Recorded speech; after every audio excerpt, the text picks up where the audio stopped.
Presyo ng iba't ibang karne sa pamilihang bayan ng Mangaldan, Pangasinan ilang linggo bago ang Pasko. Alamin natin yan sa live report ni Jasmine Gabriel Galban.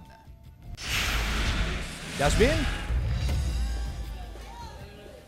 Chris, ilang linggo pa bago ang selebrasyon ng Pasko at ng Bagong Taon, pero ayon sa mga tindera dito nga sa Mangaldan Public Market ay unti-unti nang gumaganda yung kalakalan o yung bentahan, partikular sa bentahan ng karne ng baboy at ng manok dito nga sa pamilihan. Kasabay nga yan, Chris, ay nagpatupad na rin ng pagtaas sa presyo ng karne ng baboy at karne ng manok kasunod ng pagtaas din sa live weight fee. Sa ngayon, ang presyo sa kada kilo ng karne ng baboy ay nasa 340 hanggang 350 pesos per kilo. Ang presyo naman sa kada kilo ng karne ng manok ay nasa 220 hanggang 230 pesos per kilo. Ang baka naman ay nasa 420 per kilo, habang ang karne ng kalabaw ay nasa 400 per kilo. Pero ayon sa mga negosyanteng ating nakausap kanina lamang, Chris, ay inaasahan doon sa mga susunod na araw ay unti-unti pang tataas yung presyo ng karne dahil na rin doon sa nakaamba na pagtaas naman sa live weight fee.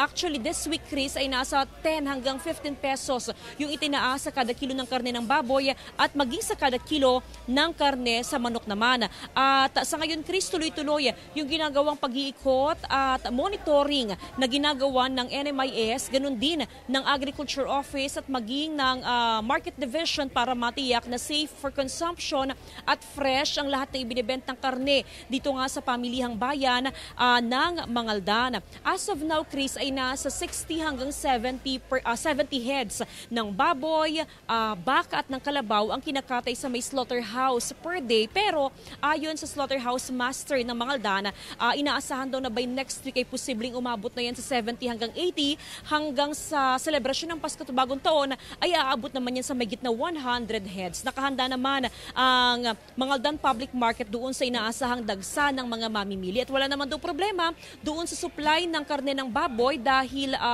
last month pa lamang, Chris, ay nakapag-stock na ng mga supplies na mula sa Bicol region. Samantala, update lamang doon sa projected na oil price adjustment bukas, December 10. Magkakaroon ng oil price increase sa gasolina na nasa 40 centavos, habang sa kerosene naman ay 75 centavos ang decrease at 50 centavos naman sa diesel.